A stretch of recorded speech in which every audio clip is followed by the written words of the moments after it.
Hey, Taylor.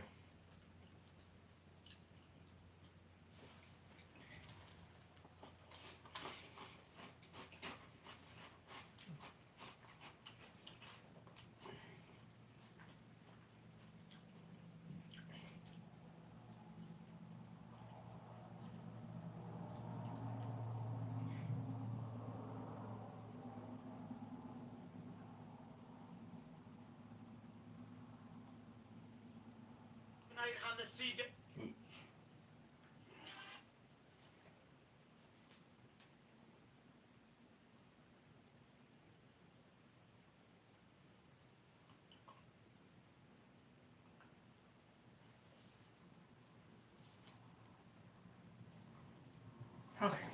Jesus. That's my bad, y'all.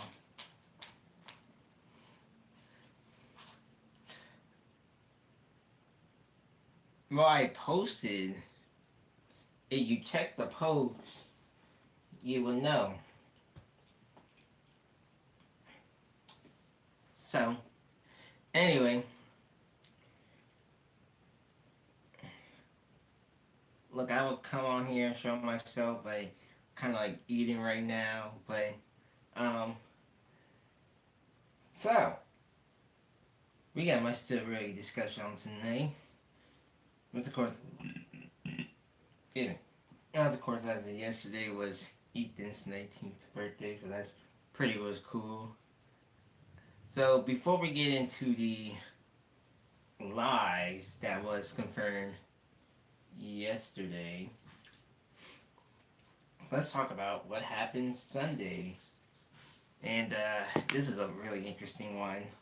So for those that haven't heard, Sunday night, Annapolis, Maryland finally closed its doors after 32 years of operation.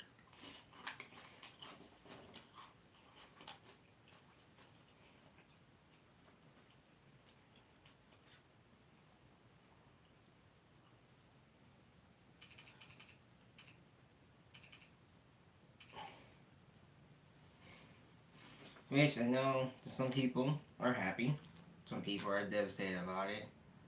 Um, no, okay, I'm gonna talk about that one in a few minutes because that story there is a whole confusion. But right now, let's talk about the Annapolis closing, cause that one we're gonna talk about first. Actually, yes, I do remember you. But anyway, Annapolis closed Sunday. Very shocking surprise. I know a lot of people were saying that they were going to close at the end of October and stuff, but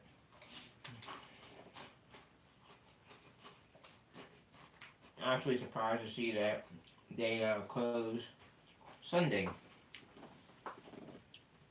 Um,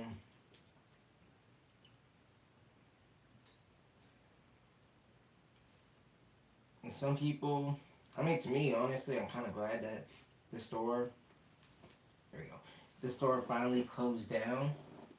Um, honestly,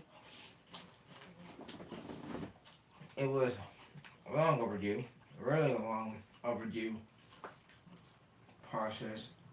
If it wasn't remodeled, then they had to close down, and I'm kind of glad that they did. I know the store is really famous for the moldy Helen, obviously, but um, I'm kind of glad about that. I'm really glad that they closed down. I mean, it sucks because you know workers lost their jobs and everything, and then they gotta like probably relocate to another location and stuff. You know, I get that, but at the same time, I'm kind of glad that the city is gone. Then stirring up, speaking of your drama, stirring up with them the minute the night it was, because some people may have noticed it, but when Ryan or Tuggy Entertainment posted it, he deleted the first post because um, people started sticking out or saying that they're gonna like steal some items from the store, which of course, right before he reposted the post, about Annapolis. He said that don't go out stealing these cosmetics or items or whatever. You know, people are just doing like dumpster diving and everything, and trying to take items and stuff. I don't know for sure if anything they got taken from Annapolis, um, honestly, but that's his little PSA. Um, which, of course, too, according to Tyler as well, that according to Tyler, the parts are going, supposedly going to Hicksville. I don't know what for, but I heard that Annapolis show is supposedly going to Hicksville for like parts and stuff. Honestly, I don't know all that. True story, true story behind it, actually. But that's what happened. And again, I'm glad that the store is actually gone and closed down and everything. Um, because it's funny too because Liam posted the same day of the location. According to Tyler, that's what he said that Annapolis is going to Hicksville for parts. I don't know if that's I don't know what's the word with that honestly. Um, right that too. There was another thing as well. It's like they didn't make a lot of business in their shows, and people like always blame corporate for like these decisions, but it's like that's not even the case. You know, it's not corporate decision. I mean, technically it is, but at the same time, it's not corporate's fault that this store is like closed, and people are always pointing fingers at corporate for like any reason whatsoever. Um, but if the store ain't doing good in business, then they have to, they had no choice but to shutter the doors down. I mean, it's something that every business goes through. If you're having a business or whatever, and you're not doing well, you're not making enough profits for the store to stay up. Because at the end of the day, you also got to realize um, the store itself, where it's in the area, is on a leash. And that's another thing people don't realize is that when you're on a leash, um, you have to pay the landlord or the owner of the specific property that amount of money, so that way your business can stay intact. And again, a lot of people don't realize that either, but people like to point fingers again at corporate for like anything, and it's like, no, it's not corporate's fault. This is like, again, this is many other situations. Like you said, Cheddar, it's the store itself. Yes, the store itself. If the store ain't making a good business, then they had no other choice but to shutter the doors. Maybe it was because of a leash issue. I mean, we don't know for sure. Maybe they were not good enough in business. Um, so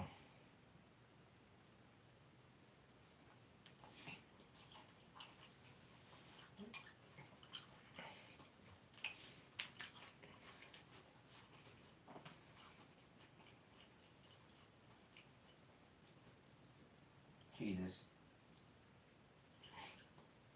But yeah, that's what it is. It's like if the store ain't good enough for business, then they have to shutters close their doors. I mean, obviously, um,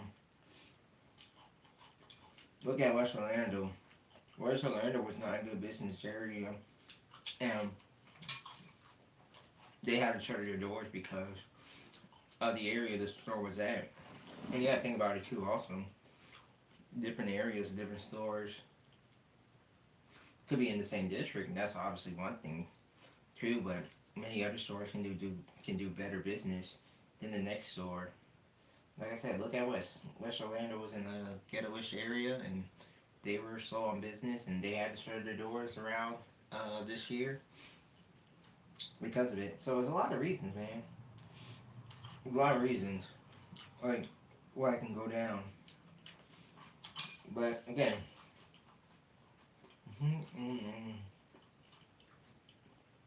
right.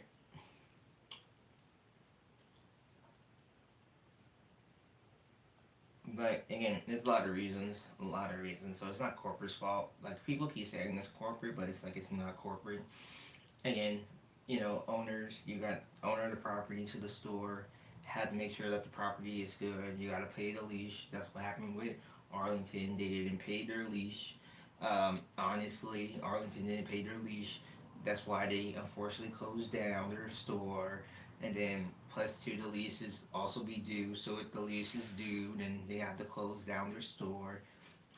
There's a lot of stuff that's going on behind the scenes with property buildings, and it's not corporate's fault at the end of the day. Like, if a store ain't doing good enough for business, then they have to unfortunately close their doors. Look at the pandemic. Look at 2024. All that type of stuff. At the end of the day, this is all business. That's what it is. Pretty much, like any place that you grew up with or you go to, just know it's a business thing. Well, speaking of which, though, Corp, let's address the other elephant in the room here. Maybe dog. Well, let's address another elephant in the room. So,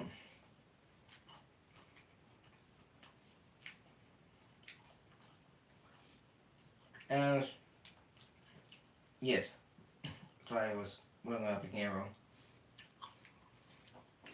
Anyway,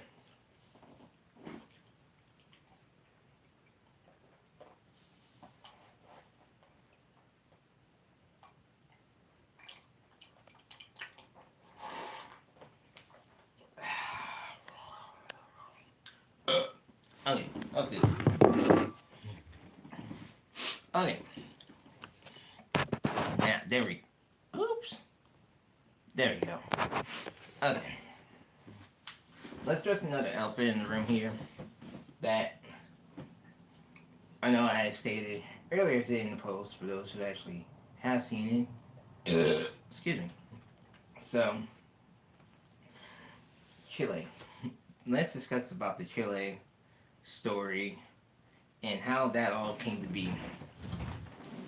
So, of course, as we all know, the store in Chile recently closed down around last month, along with um, Pearl City. Now, of course, as we were told, and yes, as we were told that the store was, I mean, not the store, the stage was getting saved and it was going to be relocated to one of the other locations in the Chile area, right?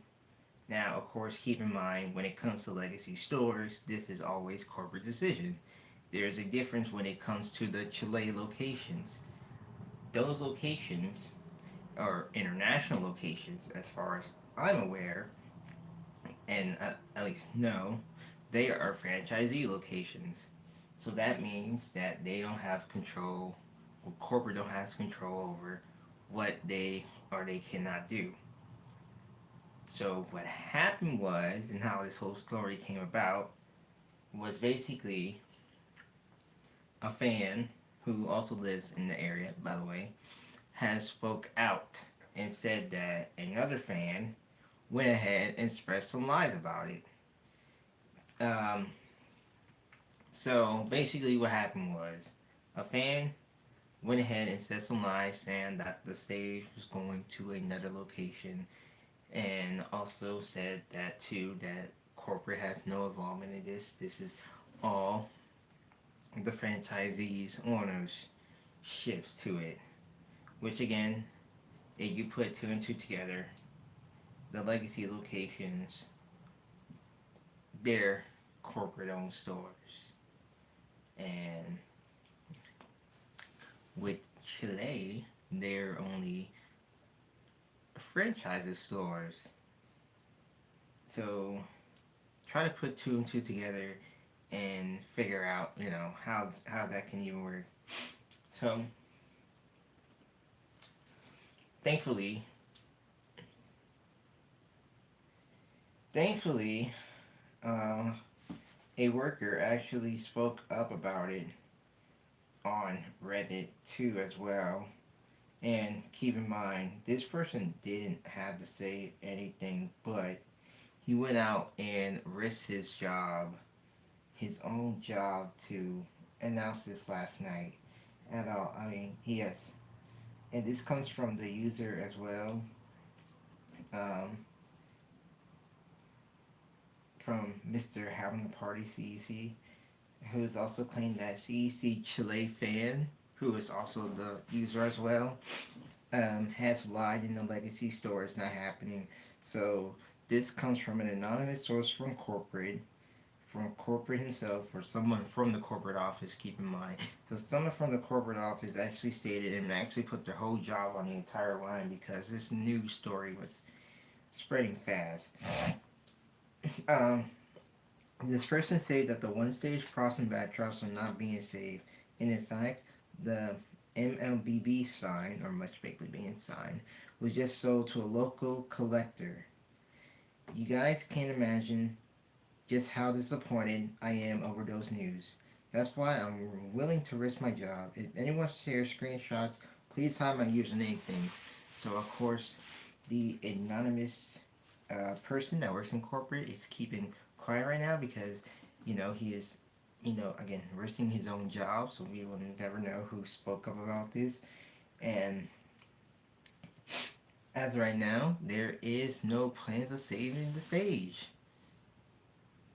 No, no one was lying. The fan lied to us. CC Fan Chile, he's the one that went ahead and started the lie. Words went around the corporate about it, and then corporate wasn't happy of it.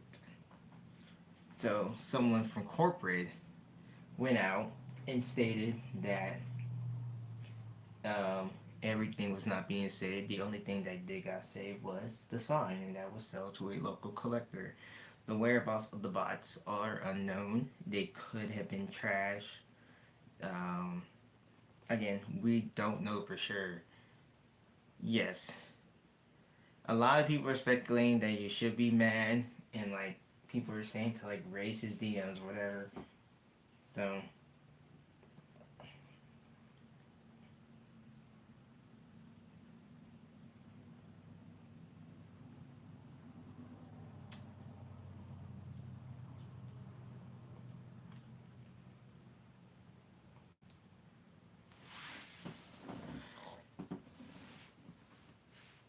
that's true. They did cause a chain reaction,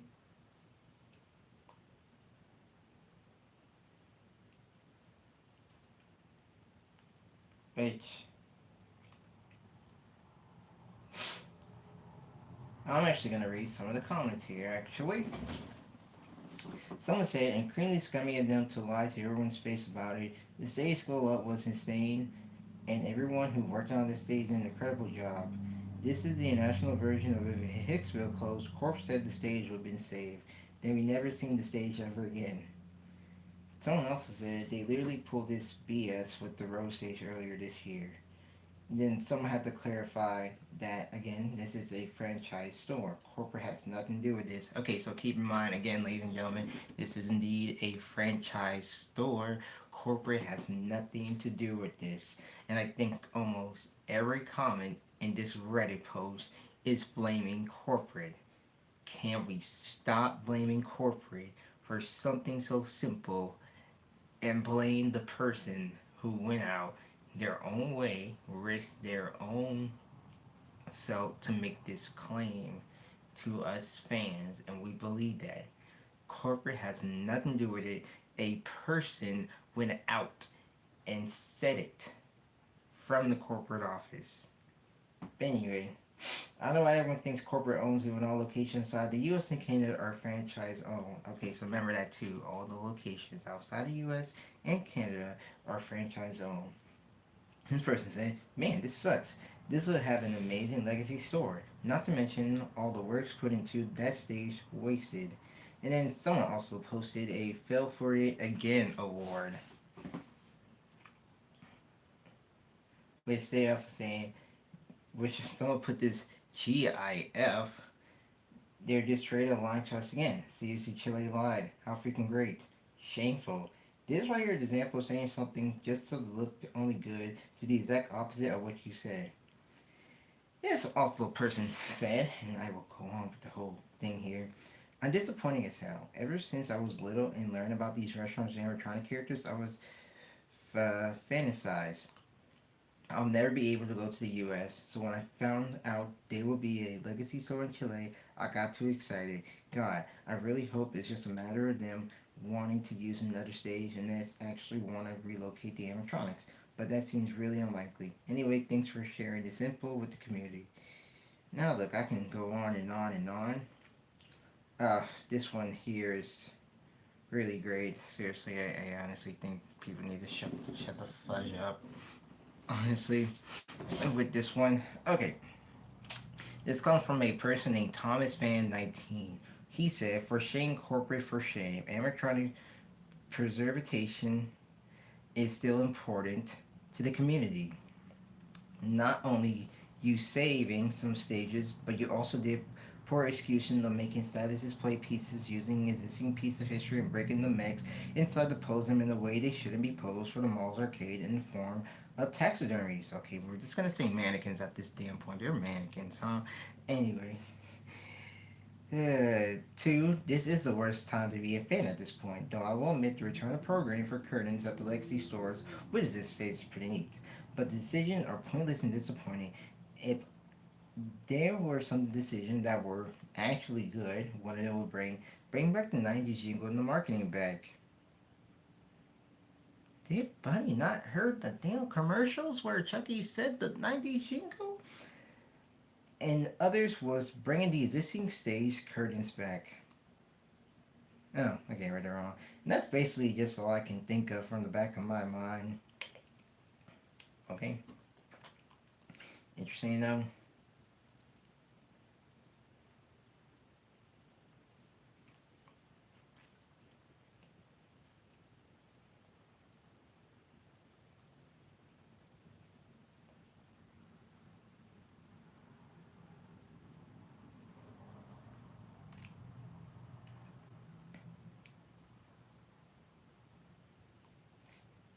And then here's someone saying, huh, so they just straight up lie. They managed to do something worse than Corp. At least with the Mississauga drama, they quote unquote kind of made it right with making Willowdale Legacy Store and letting Jasper keep his mask, plus keep the same statue.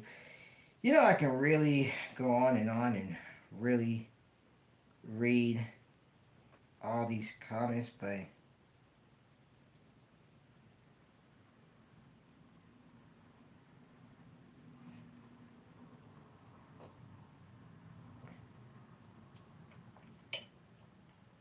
anyway, ladies and gentlemen, look, we just we just got lied to. Okay, we just got lied to. So nothing was canceled. Nothing was set in stone. Nothing was in the process. It was just a normal fan who think, even though they made a name for themselves in the community, this is the exact same fan, ladies and gentlemen, that gave us the Spanish Birthday 92 tracks along with many other stuff, obviously. And over here saying that the stage of the store that has so much good work done will be saved and becoming a legacy store in a brand new location. But, ladies and gentlemen, as we learned today, there are a franchisee stores. Corporate has no control over it. If corporate did have any control over the decision of keeping that stage, it would have been a whole different story. But we already know what was corporate aiming at. They want to keep 6 locations, and that's fine with them. So the bottom line is those animatronics probably did got destroyed, and thankfully that corporate worker went out his own way, risking their own job, honestly, to clarify it. Now, needless to say, corporate is very disappointed and very pissed about what happened because it goes to show you that even fans can spread some rumorous stuff and then not knowing that corporate is going to come out the woodwork and say anything because obviously they will say anything. So, you know, Yeah, exactly. Putting your job on the line, just deliver the truth, and knowing that your job is at risk is like amazing. So, when is corporate not even pissed? That was a really good question. Right? That is a really good question. But, yes, ladies and gentlemen, just want to clear up here. Nothing went through, nothing went planned. It was all just a big lie. And maybe Ryan's post was trying to get you guys into a clickbaiting, like, little type mood. Maybe so. Knowing Ryan, he can do that sometimes to the fans and make them thinking that corporate did all of this. But it wasn't. The truth of the matter is, a fan went out and a fan lied about the situation. And in on honesty, I mean, I usually refer to him as Ryan or Chucky Entertainment. I mean, it's full name like Ryan, and you know, that's his real name is Ryan. But I mean, whatever works for you, man, works for you. Man, I heard some things about Ryan too, and it's like he's very good trustful source sometimes. Then sometimes you can just say things and then make like fans like will believe his side or believe whatever he says, and it's like, okay, dude, you can easily spill the truth out here, like what really happened. Like for instance, right here that he posted, I think it was yesterday that he posted.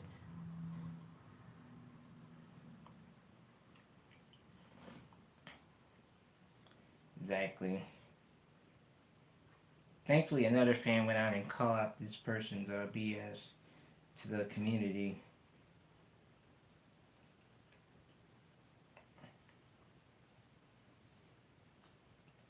Well, since the Chile Legacy location had been canceled, the animatronics were removed, processed left behind. The future is unknown for the animatronics.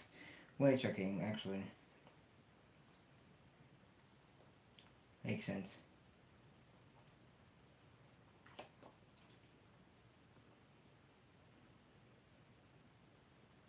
Or, at least scrap to be a better word. I know. But, that's what it is, ladies and gentlemen. Nothing but lies, lies, lies.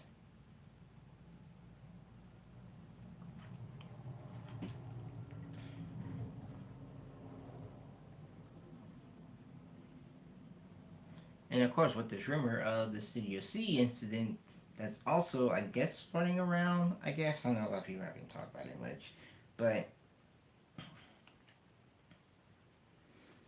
who knows?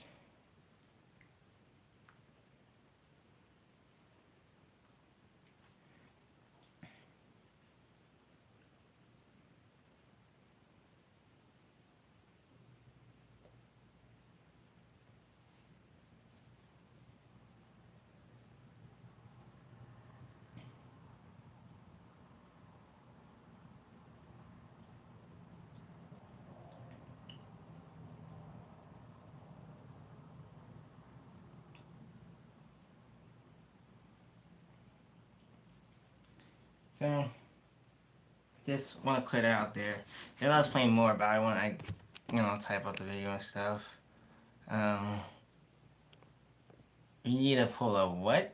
Hey Jay, I need to talk to you soon. Actually, was trying to figure out some plans. We're figuring out some more plans. What we're gonna do next.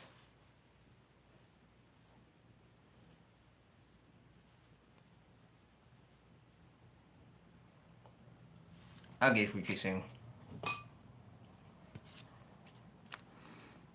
And then seriously, I hate this one. I'm packing my bags in this fan. Well, joining along with you, buddy. Joining along with you. But yeah, definitely will post. I mean, we'll talk. I mean, we'll explain more about that in whenever I finish the video. Right now, I'm typing up right now I'm typing up the Mississauga story, actually, all that stuff. But that's what happens, when somebody spread one little lie to the fandom.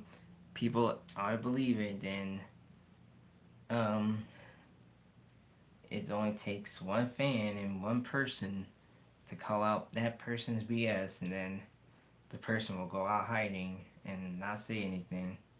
Again, ridiculous. So, but like I said, I just want to spread that up there. Um, but I just want to come out here and share that information with you guys, knowing that it's not corporate's fault. It's just one fan's fault. So I know a lot of us falling for the trip. So I'm gonna point that out there. Yeah, she still got to turn that fast-paced essay, sir. What you think this is? But other than that, oh shoot, Cheddar. I listened to that song the other day. Actually, I listened to it Saturday night, in the sanctuary, and I remember hearing this song from somewhere. Actually, I do remember hearing this song from somewhere, and I was like, listening to it. I was like, this looks so familiar. I mean, this sounds so familiar. And it's funny too because earlier I heard the Jet 2 holiday song earlier today too, and it's like, oh, wow. But anyway, I'm doing good, Beer. How you doing? No, you don't. You don't. You both don't have extra recess for that. Nobody gets extra recess.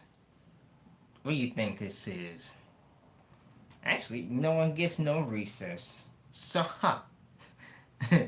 Ha. Nobody gets no recess. Actually, you know what? Better yet, actually, you know what, piece of dog? I think you should thank Dookie for this one. Because guess what, sir? You guys are getting me a 50-page essay. That's right, 50-page essay. So, sorry kids, it ain't 5, it's 50. Thank Dookie, obviously. Except for Emo. Emo's good. Emo gets extra recess for always being here in the YouTube chatter. So, I know. YouTube J. So, chatter, J, and Emo, you're excused from it.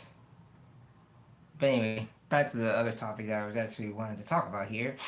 So, anyway, so yeah, I hear the song in the sanctuary for the first time, and I'm like, I'm really loving it. I'm really loving the song and everything. I like the little church feeling. It wasn't until like moments into the song, right? I remember hearing it somewhere. You probably know where this came from too. So it's on the YouTube shorts, the TikToks, the Instagrams, probably the Facebook. Um, um, and you know, it's the song where it's part of the song where they keep saying like yes, yes, Lord, like that's how I remember the song, and I was like, oh, I remember this song now because I was hearing this a lot, and people like, well, a lot of black content creators like you go to the black church and they done the service, yeah, the song's long ending, yeah, like you sit down and then next thing you know they were like yes, and then yeah, that's how I remember it. The reels are like a lot of black content creators like you go to a black church and they would have that long entire ending, and I was like, "Where's this song from? Like, this guy is so funny." Like, and then you told me like, "Hey, you heard the song in the sanctuary?" Like, I thought about this good song. It was something you said like with Chuck E. Cheese, and I was like, "Nah." I thought about it more, and like, I can't see them doing this song. I really can't. I cannot see Chucky over here pulling out the "Come to Jesus" moment in the restaurant. I just can't. It's a good song. Don't get me wrong. It's a really good song. But I just don't see. I don't see that out of Chuck. Honestly, but it's a really good song.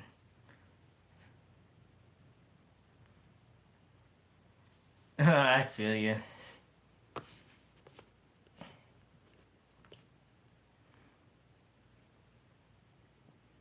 Well, that sucks, piece of dog. That you got a assignment from Miss Dingleberry Dupins. But yeah, you know who I'm talking about. But that sucks. You know what? You know what? Since you want to complain, since you want to complain, cause you want to complain too much. You know what? You know what? Better yet. Better yet. I got something better. I got something better for you, piece of dog. You know, I got something better for everybody. Everyone, listen up. Everyone, listen up. How about everybody gets a free day? How does that sound? A free day. Yep. Everybody wants a free day. Oh, please, I'll say yes. Yes, a free day. Tell you about it. A free day. Yes, a free day, ladies and gentlemen. Yeah, yeah, yeah. You should be sorry. You should be so sorry. Because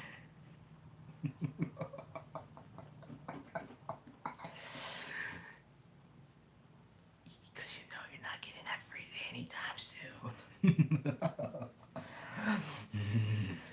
You know what? You know what? Psych. Forget the 50. Forget 100.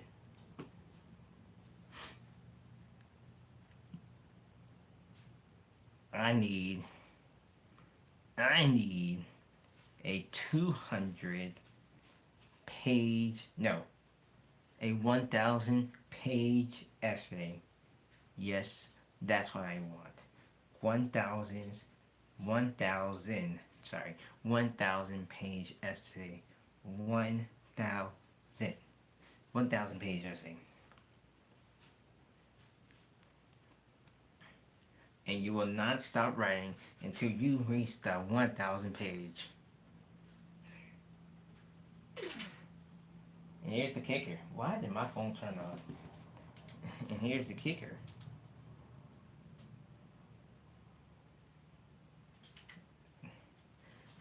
And you can give me this.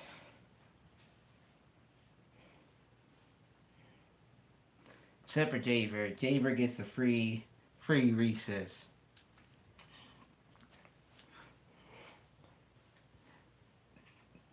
Jaybird, Emo, Cheddar, you guys off the hook. Everyone else, oh, and Kirsten's off the hook too. But everyone else, 1,000 page essay.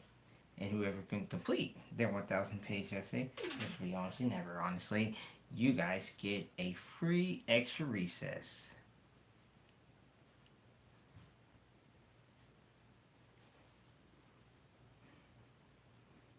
Yes, you, Emo, and Kirsten are off the hook.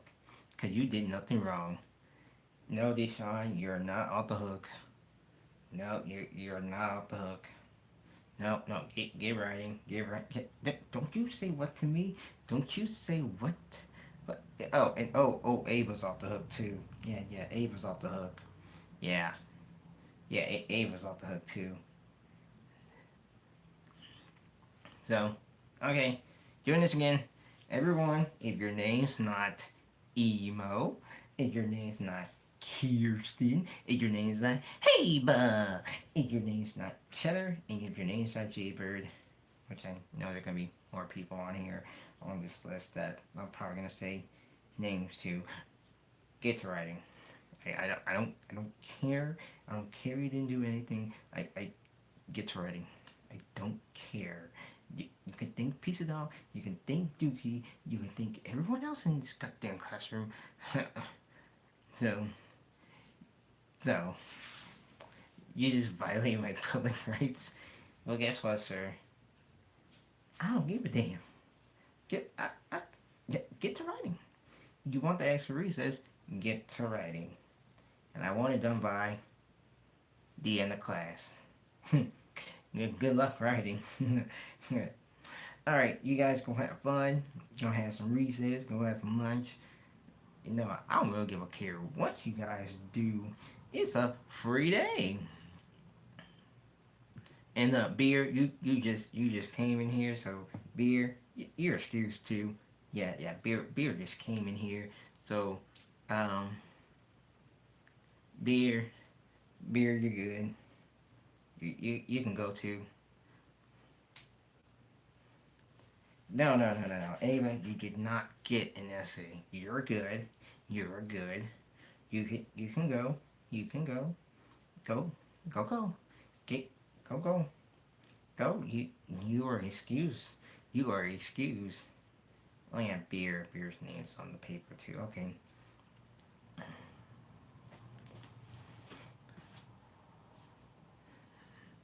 Yes, yes, you are good. You are good.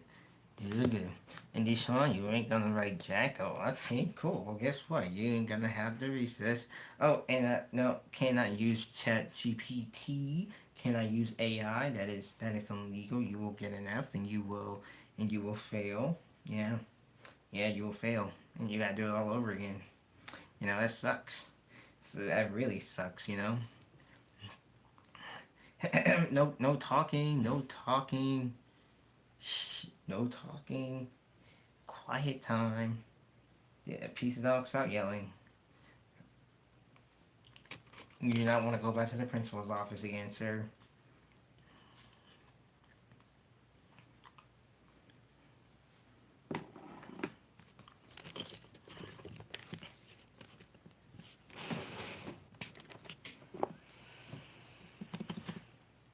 Actually, you know what? For everyone else that's staying in the classroom, I got something better for y'all. Yeah, yeah. All y'all little asses can stay here overnight. Yeah. That means you ain't gonna go home either. That's right. You get to stay in the school. Also, do not write down the Second Amendment, sir. What is wrong with you?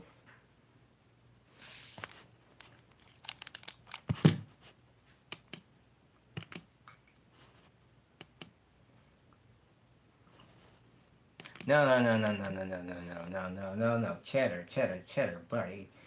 The ones who aren't, have free recess, they can go home. You guys, wait, that doesn't have. Okay, blah. Okay, the ones that doesn't have free recess, they can't go home. Everyone else, they can go home. Your mom just bought you Popeyes. Okay, that's good. We'll tell your mother to come see me. Yeah.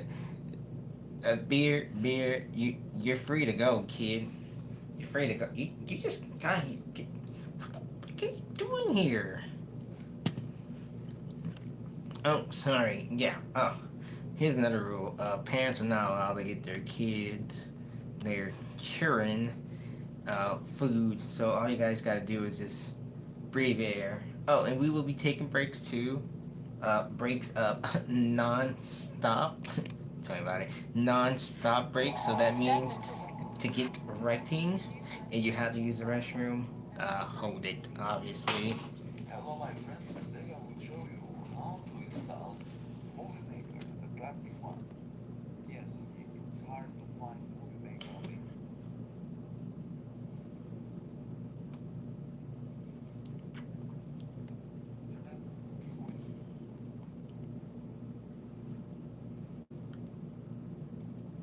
Hmm. But anyway, that's not the point. Now look,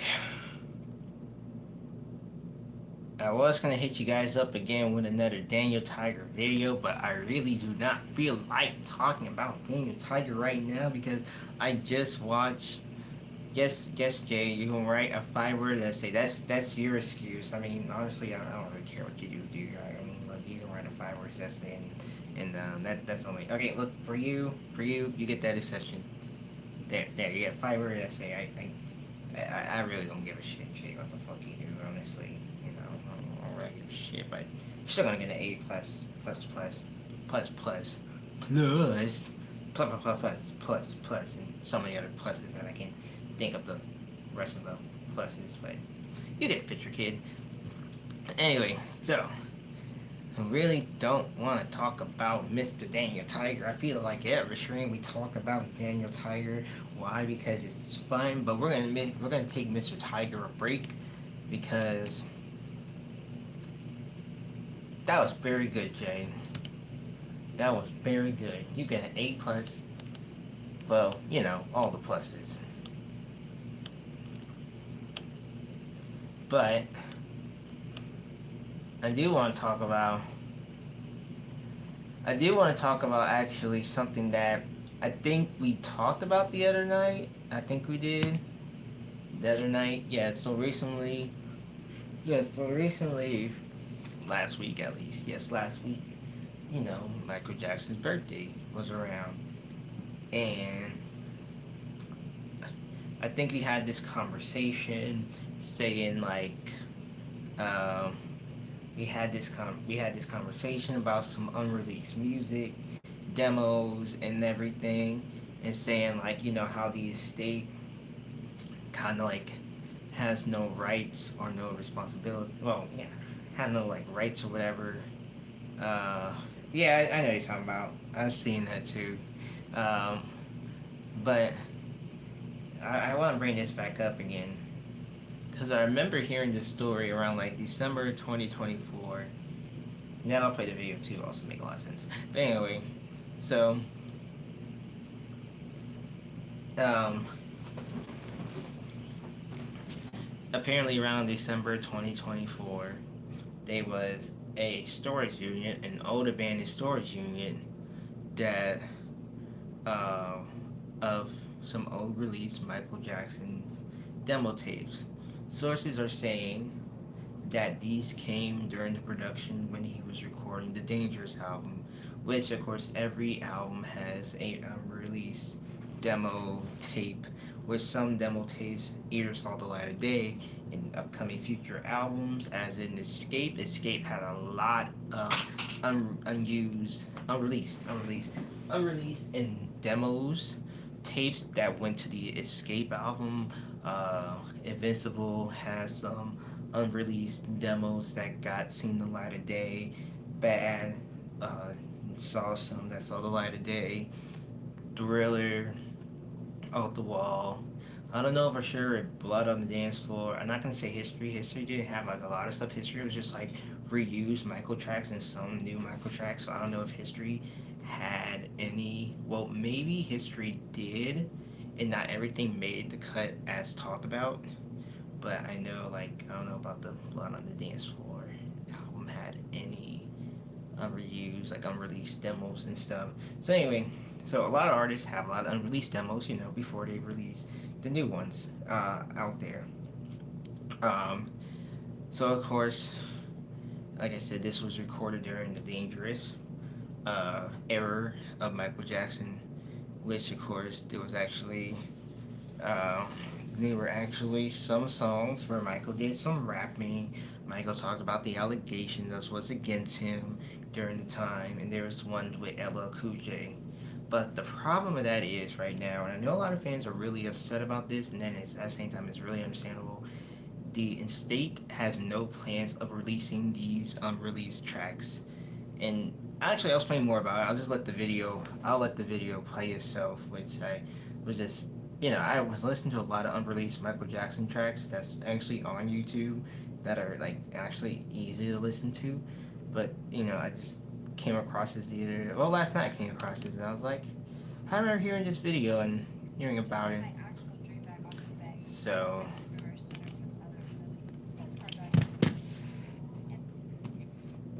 let me turn this up a bit.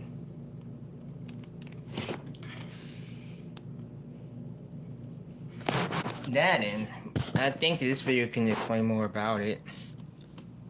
Let me pull it right here.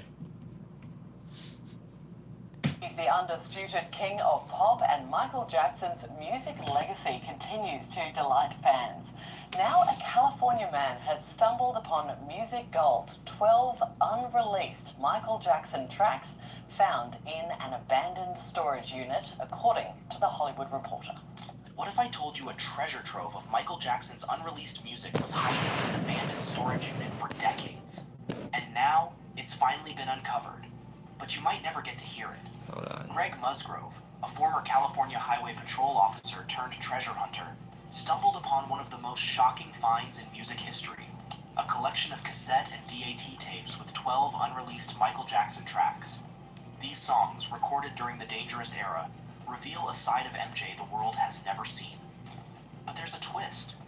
Despite the discovery, legal barriers could prevent these tapes from ever being shared publicly. Stay with me as we explore the mysterious story behind these tapes, their jaw-dropping content, and why they might stay locked away forever.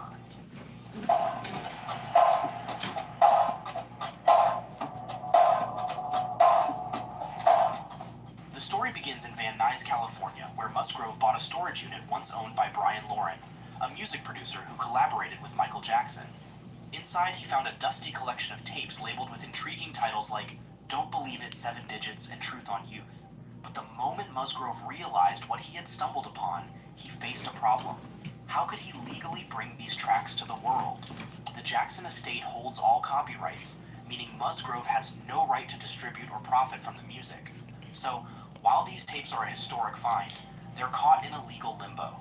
But before we dive deeper into the legal side, let's talk about what's actually on the tapes. The tapes are a treasure trove of Michael Jackson's artistry, containing 12 full songs and snippets of unreleased tracks that offer a rare glimpse into his creative process. Among them is Don't Believe It, a powerful response to the relentless rumors that followed him, revealing both his vulnerability and resilience. Then there's 7 Digits, a haunting piece inspired by the identification numbers assigned to bodies in morgues, confronting the fragility of life. Perhaps most surprising is Truth on Youth, a groundbreaking rap duet with L. Cool J, where Jackson himself takes a turn at rapping. L. Cool J had long confirmed their collaboration, but this track was thought to be lost forever, until now. Each song tells its own story, adding new layers to the King of Pop's genius. Musgrove described the experience of listening to the tapes as chilling. Hearing Jackson's voice, not just singing but casually joking and discussing his vision for each song, brought goosebumps. Musgrove contacted the Jackson estate to verify the authenticity of the tapes. The estate confirmed that while these are copies, the master recordings are already secure in their vaults. They issued a letter clarifying that Musgrove cannot commercially exploit the tapes. Essentially, he owns the physical copies, but not the music itself. But here's the kicker.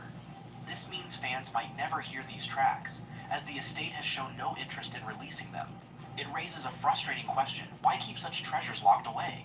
Despite the legal hurdles, Musgrove plans to auction the tapes. Experts estimate their value could reach 7 figures, especially given the intense demand for Michael Jackson memorabilia. Celebrities like Lady Gaga, who once bought 55 MJ items at auction, could be potential buyers. But even if a collector purchases the tapes, they'll face the same restrictions. The music can't be shared, streamed, or sold. It will remain a private treasure, locked away in someone's vault. Back to cover music. Lady Gaga dropped some big bills over the weekend purchasing coveted Michael Jackson paraphernalia at a benefit auction. Gaga confirmed she bought 55 pieces at a sale, and reports say she spent hundreds of thousands of dollars. Not that we're surprised, this is MJ we're talking about. So the question is, will Gaga wear the clothing or use them as a keepsake? Mother Monster tweeted on Sunday to let fans know the items will be archived and expertly cared for in the spirit and love of Michael Jackson, his bravery, and fans worldwide. Imagine this. You're holding a piece of history, a cassette with Michael Jackson's voice singing songs no one else has heard. But you can't share it. You can't even play it publicly. This is the bittersweet reality of Musgrove's discovery. These tapes represent a rare glimpse into the genius of Michael Jackson, a window into his creative world during one of his most transformative eras. Yet, due to legal red tape, they may never see the light of day. The discovery of these tapes is both thrilling and heartbreaking. On one hand, it's incredible to know that such a treasure exists. On the other, it's frustrating to think the world may never experience it. This story highlights the complexities of music ownership and the delicate balance between preserving a legacy and sharing it with fans. What do you think about these unreleased Michael Jackson tapes? Do you think they should ever see the light of day, or should they stay private? Let me know your thoughts in the comments below. Alright, well, there we go.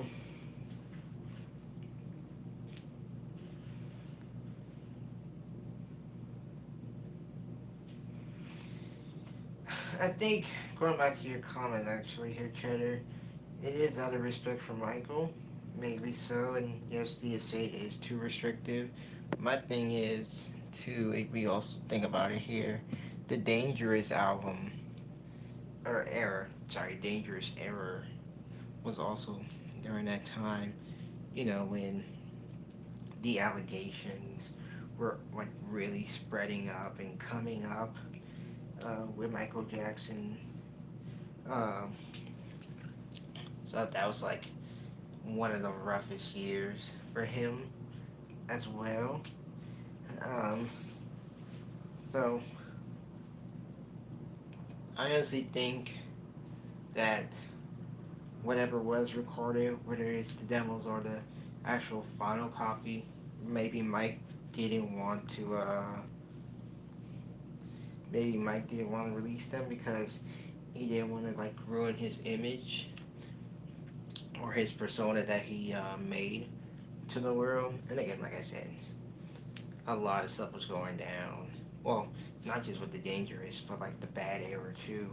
Basically, people were like saying so much stuff about Mike that was just going on. I think it was when the Dangerous era kicked around. That's really was getting like more intensity in because Sable was saying that, he was sleeping with children, having sex with children, all that BS that happened.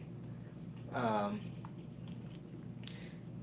which, again, much of the Love Dangerous album, I feel like the estate is doing what they can to not ruin Michael's image and keep those locked away forever.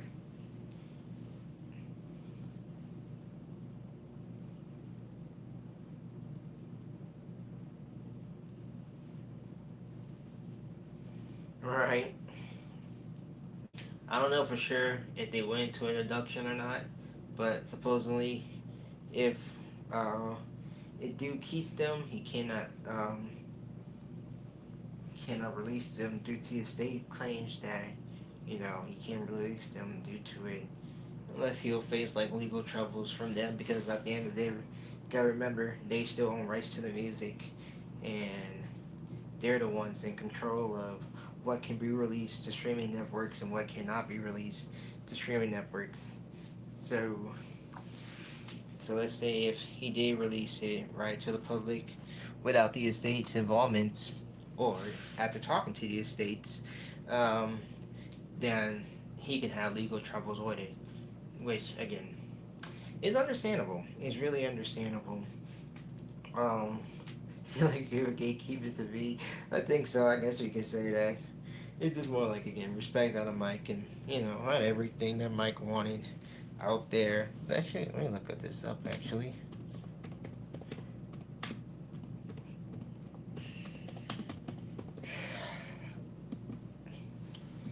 this Michael Jackson unreleased songs, and let me fix this real quick. My bad. What the heck? For each album, American singer Michael Jackson, singer-songwriter Michael Jackson, will write and record many songs. There we go. Spanning to about 30 to 50 or more. However, majority will ultimately stay in the vaults and never seen the release.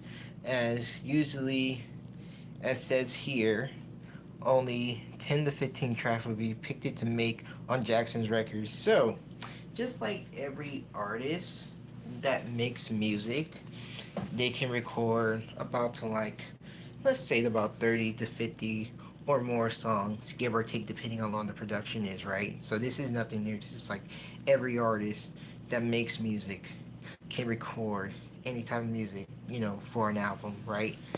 But they can only pick a specific number for tracks. So, let's say, if Michael Jackson recorded like 100 songs, right? Then he only has to pick, or the people only have to pick 10 to 15 tracks that will, make it to the record. Not all agree, but yeah, exactly. Our loyalty stay, wishes and protection. That's true. Which of course says here that many of them were scrapped for various reasons for being deemed too strong enough to plan falling through due to behind the scenes conflicts.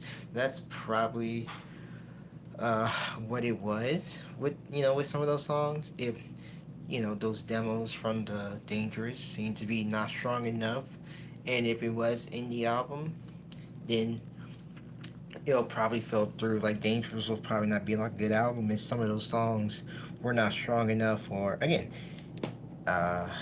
ruin Michael's image. at the same time. You also got to think about it, the artist, their image as well.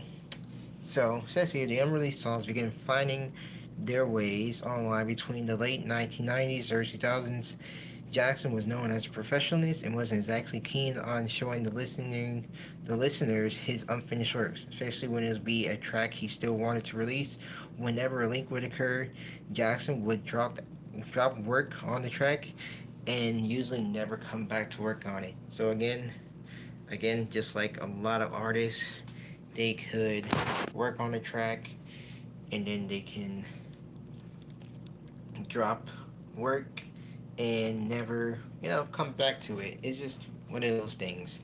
When I first started listening to MJ's albums, I didn't know the production cycle was this deep. I was not aware that dozens of tracks were done for them, but then they were made to release. Yep, like a lot of many artists, they made so many great tracks and then they never get to see the light of day due to like various reasons. But yep, Michael was one of them. So whatever favorite artist you listen to or you have listened to, just know they recorded a lot of songs and not all of them have seen the light of day unless they're like linked it online.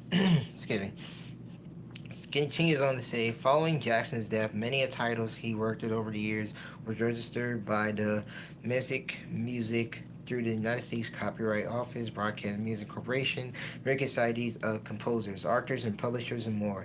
The artist's unreleased songs rose in popularity as well after TMZ leaking a 24 snippet of A Place with No Name on July 16, 2009, which A Place with No Name was supposed to be on the, if I'm not mistaken, the Dangerous album, but then it got remixed and went to the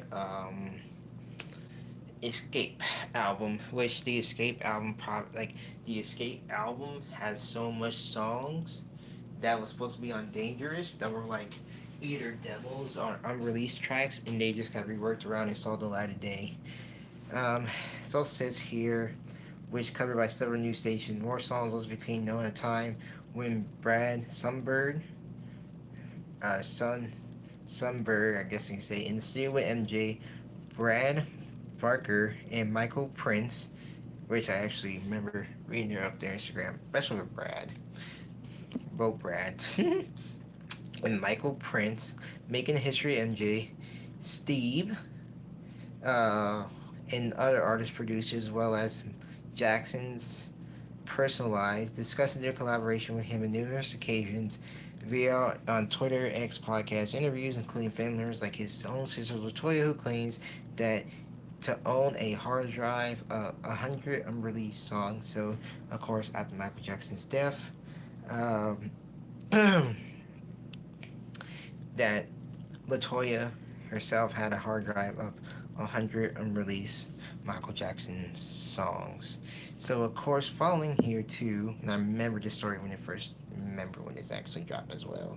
So it says here, the online release continue to this day, noticeably with the recent incident that happened from January 2023, where Brad's laptop was stolen with 15 gigabytes of unreleased material being shared on the forum, which were referred to by someone as someone of the quote-unquote wildest music link of the year.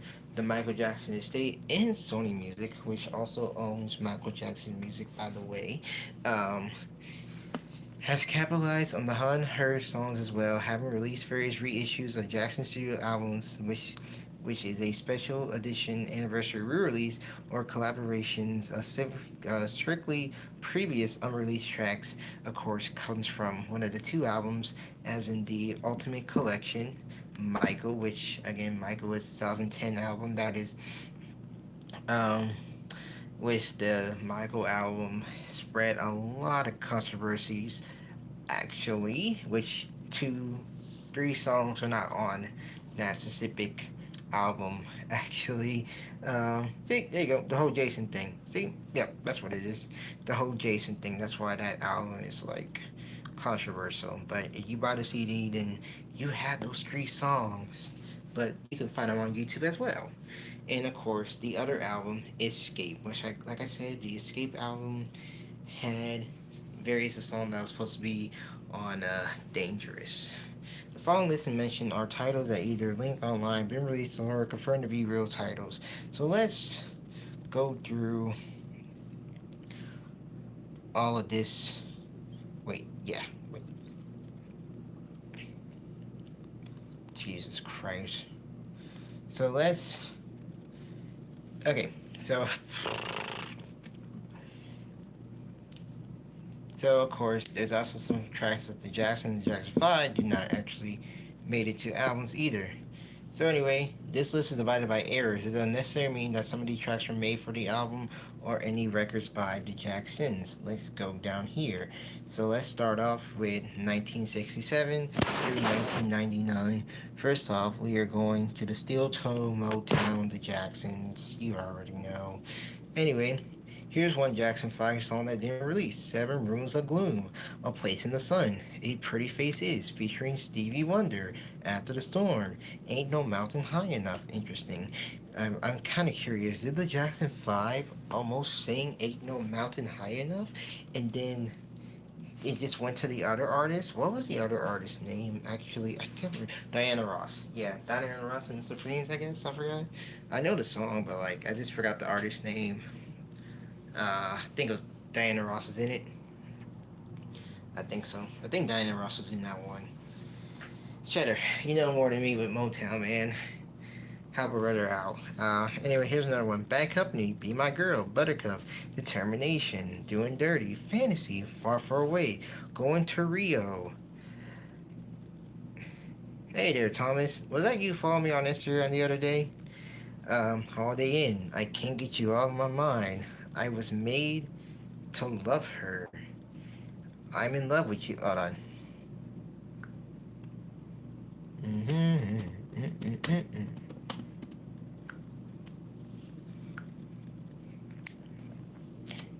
Oh, that was Martin Gates. Okay, never mind.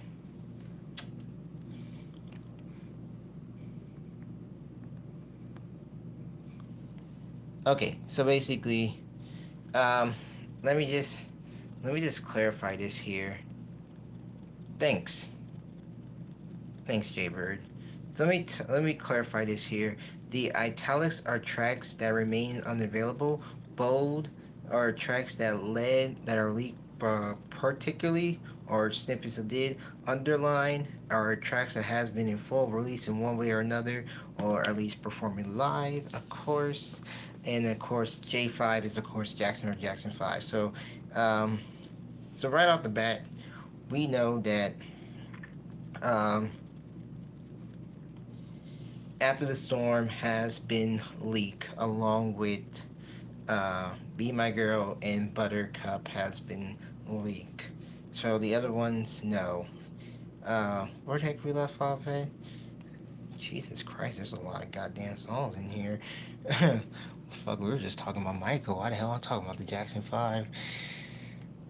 Okay, you know what? Let's talk about the Michael songs, honestly. That's better. Let's talk about the Michael songs. Okay, let's talk about the Michael songs, because... Right. But let's talk about the off-the-wall error, actually, which... That's a better error to talk about when it comes to the Jacksons, right? I mean, Michael, right? Okay, A Baby Smiles, Boot Grows, Go Find a Way Somewhere, like Pacino, Sunset Driver, which obviously this sucker here, I'm going to talk about Sunset Driver because it's actually one of my favorite songs.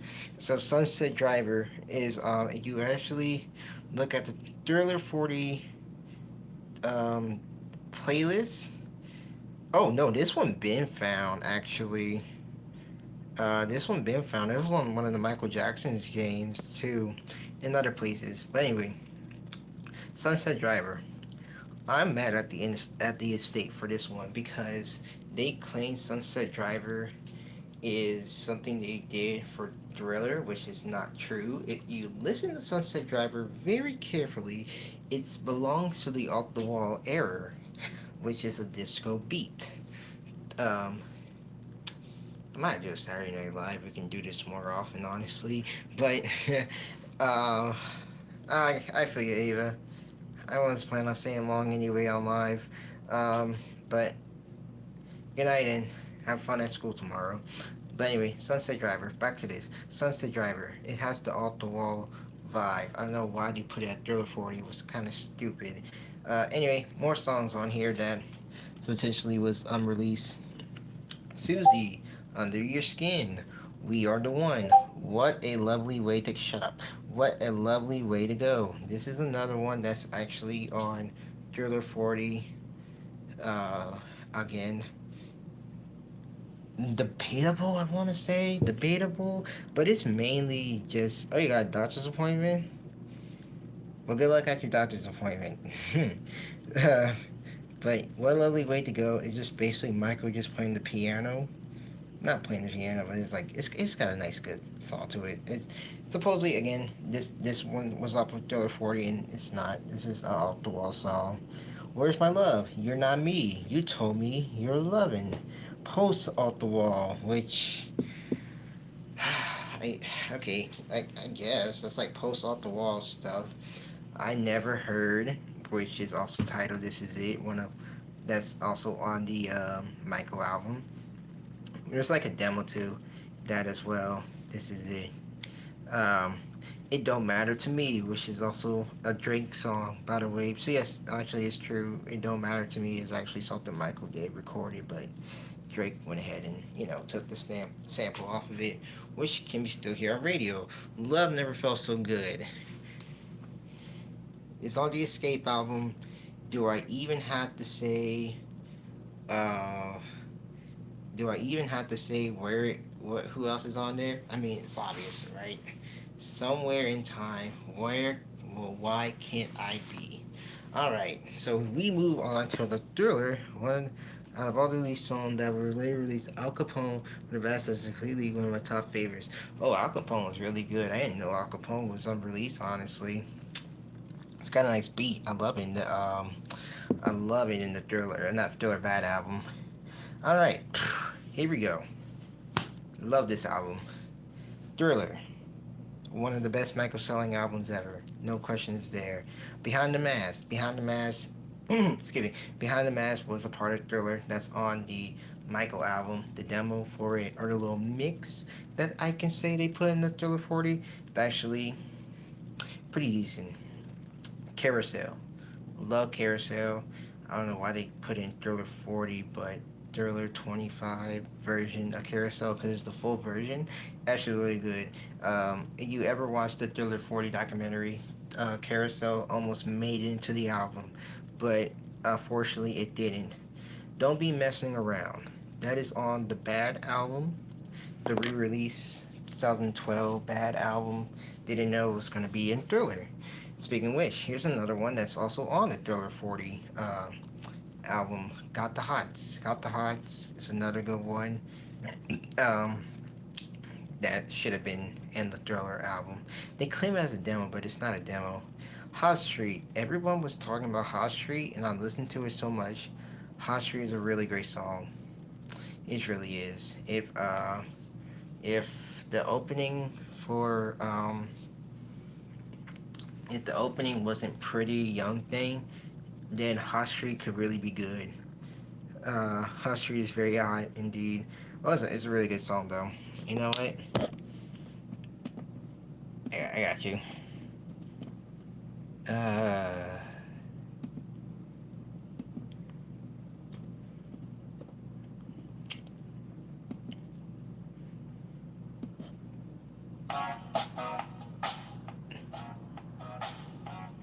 I'll let that play. Learning My Lesson. Never heard of it. MJ Melodies. Okay. Nightline. Nightline's another good one. This one never heard of. Something with Lover. Okay. Never heard that one. Probably never will. Rolling the Dice. Wow. Set It Out. Sees Trouble. That's also on the Thriller 40, which claims the demo is not. Slapstick. Never heard of it. Slice of Life. Stand Tall. Starlight. Excuse me. Sorry, Michael. Starlight. This is an interesting one right here. Starlight is actually the demo I had to pause for 1 second. Sorry, buddy. So Starlight is actually the demo. Is actually the demo to Thriller.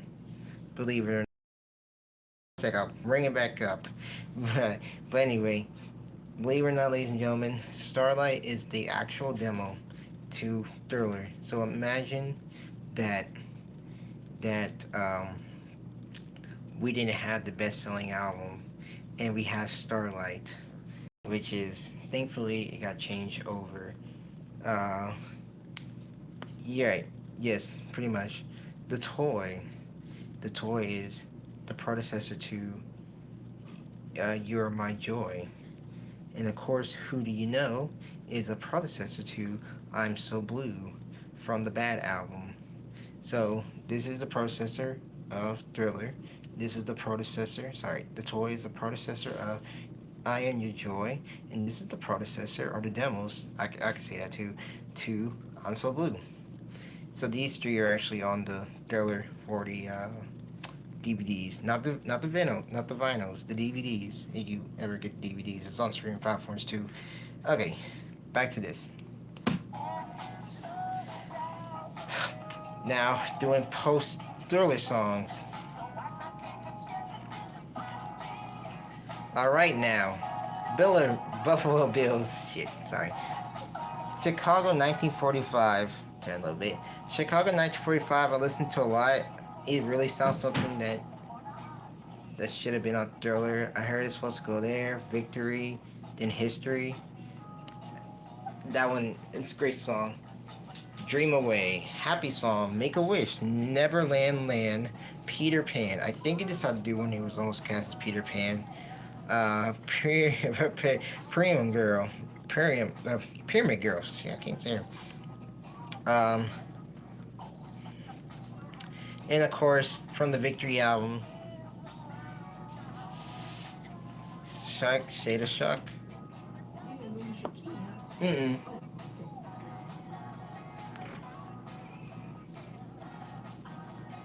I know, every time I come here and read something, I cannot talk, bro. It's a bad habit. But anyway, State of Shock featuring Freddie Mercury. There's an original to it, actually. That's supposed to be Thriller, went straight to Victory. Take My Time. There Must Be More Than Life Than This. Again, another Freddie Mercury. And of course, Victory. This almost made to the Victory album, but it didn't. So,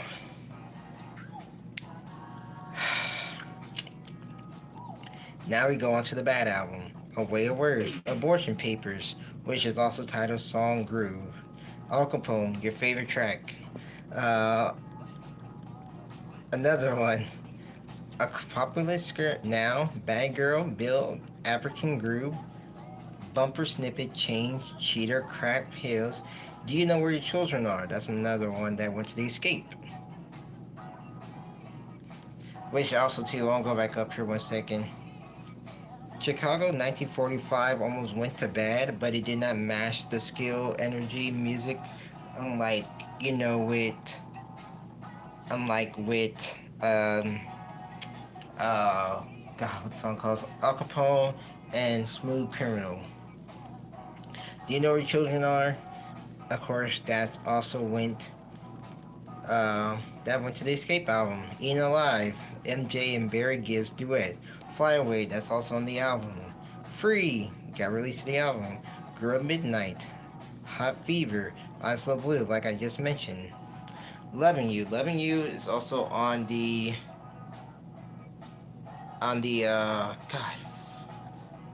Escape album. Yes, Chicago 1945 was actually recorded for the Victory album, but I guess it didn't went through.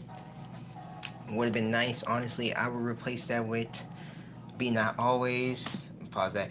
Actually, I could replace. Honestly, it was me. I would replace Chicago 1945 with Be Not Always. Honestly, I would replace that and probably put that in another track somewhere else. And then they looked at it again for the Bad album, but it didn't match up with Al Capone and Smooth Criminal. Then they looked again for History, and someone just linked it to Chicago 1945, and that was it. Make or Break, new song, Price of Fame. Now, Price of Fame is another one I didn't think they were gonna like. It was one of those unreleased tracks. Price of Fame is really good. Price of Fame was something with the Pepsi commercials, from what I heard. Scream Old Blaster. Um, Someone Put Your Hand Out. I think that one recently got linked and is now online. Song for Epic, Starlight Sun. Never heard of that one. Maybe it's the same thing. Okay, maybe it wasn't Someone Put Your Hand Out. It's the other song I'm about to say after. Streetwalker. Streetwalker is another one. Um, that's in the 2012 album. Throwing Your Life Away. That's the one that got recently. Throwing Your Life Away recently got linked and is now online. Tomboy. Trash Can Songs. Turning Me Off. We Are Here to Change the World. Which, of course, if you guys remember the ride of Captain EO, that is one of the songs that's in Captain EO, by the way, which I guess Emily enough was supposed to be on the Bad album actually too. I'm not sure about that one. What Do You Do to Me, or the one unknown Brian Mello song. Oh, okay, cool. So of course, then we have some post-Bad songs, which is Cowboy Jungle, which I guess and you can say that is Cowboy Junkie. And of course, the Grammy Award 1988 intro to The Way You Make Me Feel. And it also sucks too that this damn album did not get a Grammy nomination. So that's also damn sucks. Alright, so we're going out to the Dangerous album. Oh boy, so this is the one where most, if not all, of the songs from Dangerous went to the Escape album or the Michael album. Here's some. All My Children, All the Truth, Ask Renee, Best of Joy, off the Michael album. Bubbles, it's about his monkey, obviously. Bumper Snippet, Kiss Part, interesting. Call It Off, Can't Come Back, Colorblind, In the Deep Night, instrumentals. Don't Believe It, that's the one we have heard about the allegations, so we're probably never going to hear about that one. Dreams, For All Time. For All Times went to the 25th Thriller thing. Get Up, Ghost of Another Lover, Happy Birthday Lisa, which I am thinking this one got leaked too. I will look back and see if some of these also got linked. The Happy Birthday Lisa one, I think that has something to do with The Simpsons. I remember listening to it last night. Homeless Bond, House Group, If You Don't Love Me, Jade Is a Groupie. Oh, Jesus Christ, Michael, hello. Joy, Killer Dance, Telly Riley Groove, Blind to Myself, Man in Black, which I thinking that's had to do something with the Man in Black movie that came out, I guess. I don't know. Monkey Business, I was hearing Monkey Business, actually. I gotta start listening to that one more, actually. Heard a lot about Monkey Business. That was on the Ultimate Collaboration. I think that's something to do with his brothers. I don't know. Actually, I'm curious now.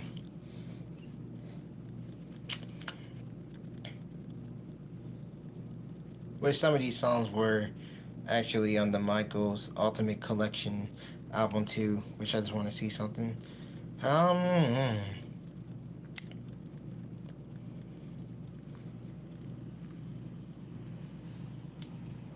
Oh yeah. Here we go.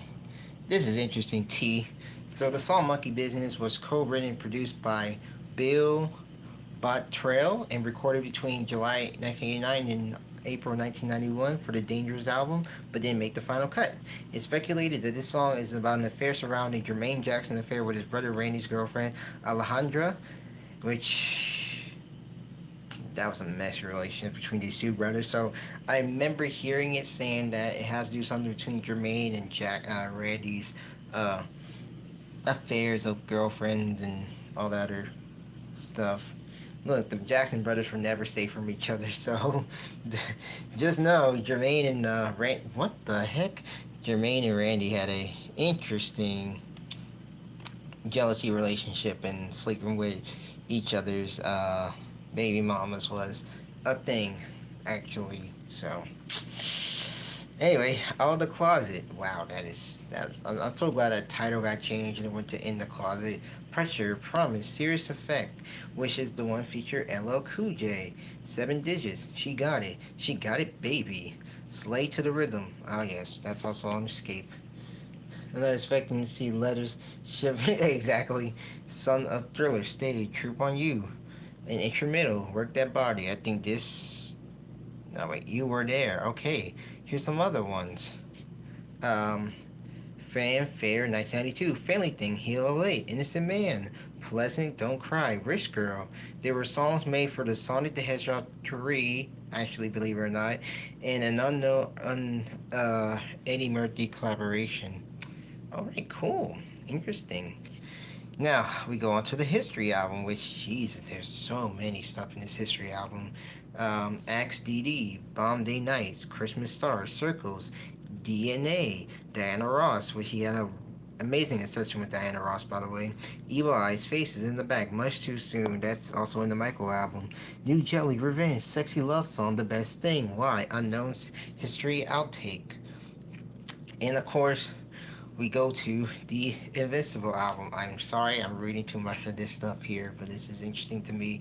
A Place with No Name, that is also on The Escape. Another Day, Beautiful Girl, Be Me for a Day. Yeah, they go a long way back, but they're still good friends, actually. They share a real good close relationship. Black people misunderstand that because, like, how she treated Mike, but at the end of the day, they were still close friends, and she was like aware of the Dirty Diana song. Bio, Blue Gangster, you can catch that today. Children's Holiday, Craze, MS Game. Oh, Jesus Christ, there's so many songs in here. Electricity, Isabella, I Love You, Fall Again, Get This Weight Off, Get Your Weight Off of Me. God Don't Love Us Anymore, Hollywood Tonight. That's also on, the, Michael album, Have Fun in the Summertime, wow. I Love You, Monster, unrelated to the song featured on Michael. We do not talk about that. Oh yeah, People of the World, Rise Above It All. Seduction, Seeing Voices, featuring Ray Charles vocals. Choir, sorry. She Was Loving Me, which also ties Chicago. Shout, Thank Heavens That The Way You Love Me.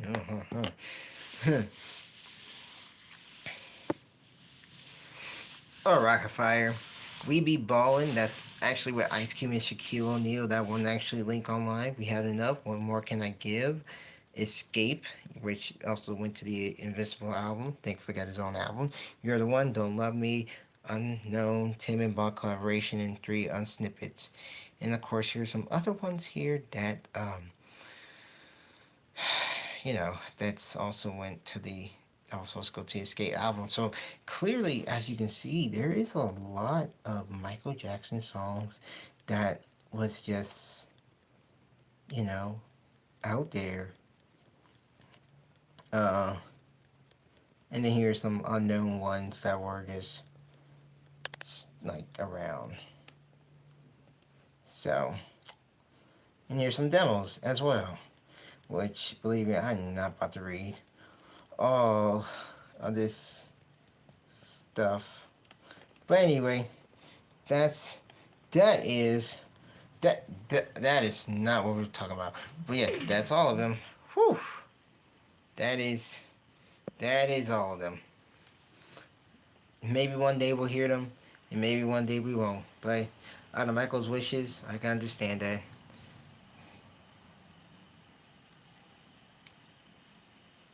Yeah, I know. Maybe. Maybe so, Jack. Alright, so I guess we got some Muppet news actually here. Some very special Muppet news. So remember last week, I think it was last week, I was sharing the information about that re-pilot thing that's going on?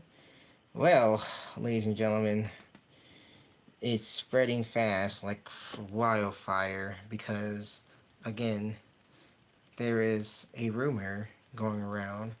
Again, a rumor. This rumor is spreading crazy. It's like it's an interesting week for the Muppets going so far, and honestly, what can we do about it at this point? So anyway, it says here that the rumors the Muppet Show pilot and work at Fox, Seth Rogen attached it as producer. Rumors and rumbling has been stirring the new Muppet project was in the work. It says here, that for a few weeks now there has been rumbling for a new Muppet Show pilot. The pilot was listed at various Hollywood casting slash production websites with Michael Steinbeck of the Muppet Studios as a producer, in listing of the film and television industry alliances, as also reveals some of the talents of this potential reboot of the Muppet Show. This new rating of the Muppet Show is being developed by Seth Rogen and Evan Goldberg. Okay, obviously, so we kind of know who this person is. Actually, that's nice. Um,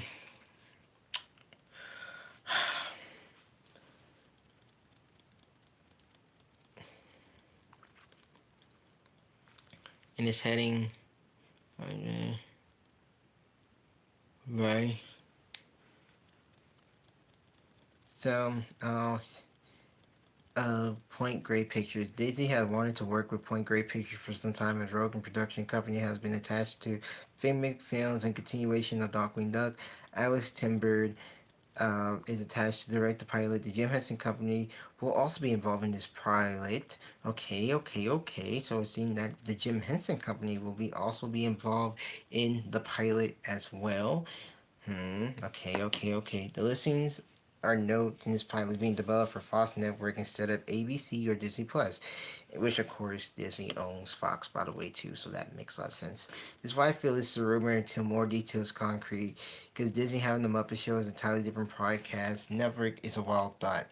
The listing from the firm in industry allows currently described as the Muppet Show is being reintroduced, well, characters with a fresh twist, blending charmers classic charms with new comedy sketch. The project aimed to capture the hearts and humor that made the original culture icon.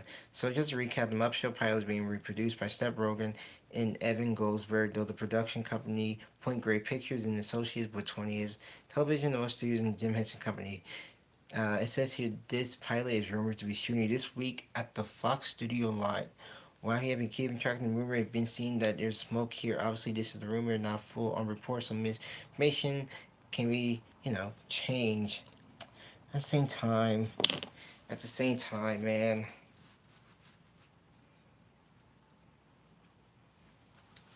I don't know. I really don't know what to believe now. And obviously, again, I mean, Disney did shut down the rumors and say that, well, the Muppet Studio shut down the rumors saying that they will not be making a new Muppet Show, or there's nothing in development right now. So, we will see. We will see what happens, unless the official Muppet account says something else otherwise. Just keep our ears pierced, or keep your ears close and keep on the lookout, because I mean, hey, you may never know what this could be. This might be one of those fall failed projects being done later into the 70s, maybe so. And then that's the case, then I think Disney would have let us know by now that, hey, we're actually doing this, we're bringing it back. But right now, the only things that Disney is focusing on with the Muppets is the Rock and Roller Coaster, and I'm not gonna say the Broadway show, but that too. So I don't know. I don't know what they're gonna do, honestly. I still feel like it's a rumor. It's still a rumor that's going around. But again, we don't need a Muppet Show. Again, we don't need it. We don't. The Muppet Show did what it did. So I still feel like it's a rumor that's going around right now. And if it is, then I mean, again, the Muppet Studio already stated months back they are not rebooting the Muppet Show. I don't think they will, because the Muppet Show already did what they did. But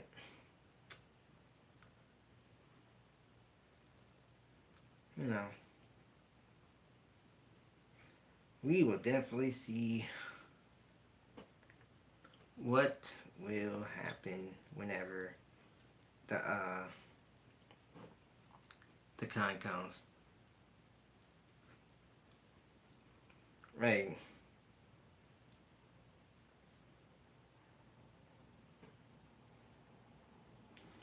But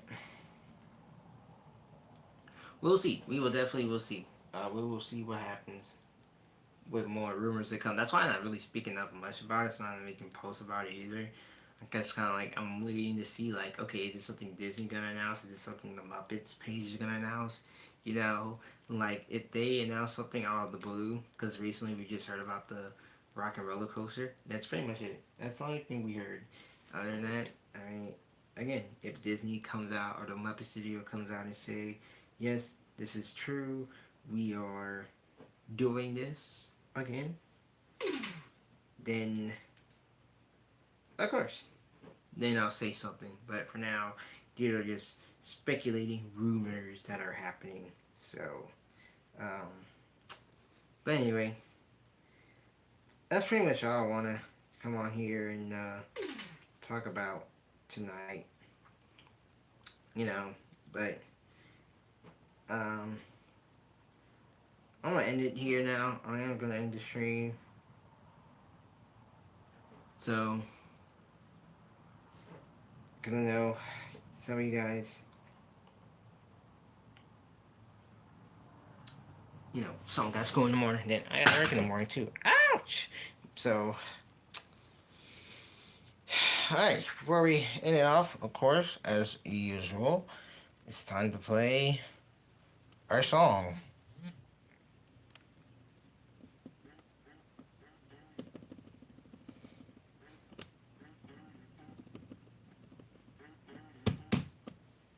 Wait. Gotta do that one more time.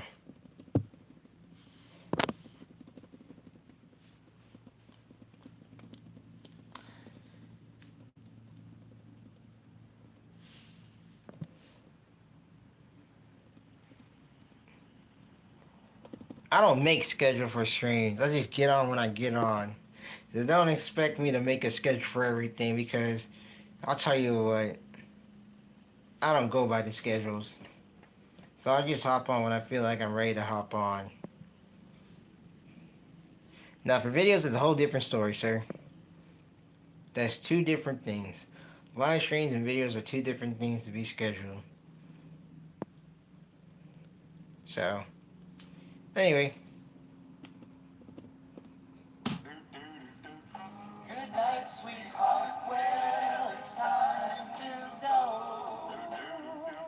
Good night, sweetheart. Well, it's time to go, baby. I hate to leave you, but I really must say, good night, sweetheart. Good night. Take it, Beach.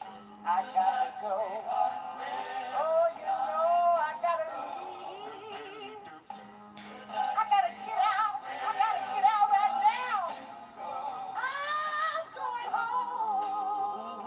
Oh, baby. Beach Bear's out of here. I'm gone. Good night, sweetheart. Good night. Oh, speaking of history, there was a time when there was no loony birds.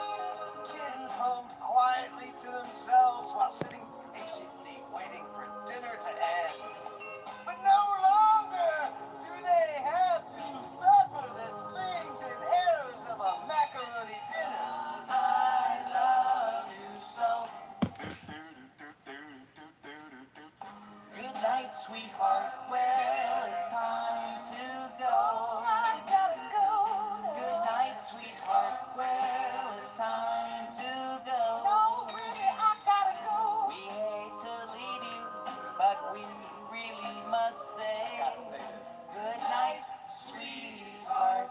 Good night.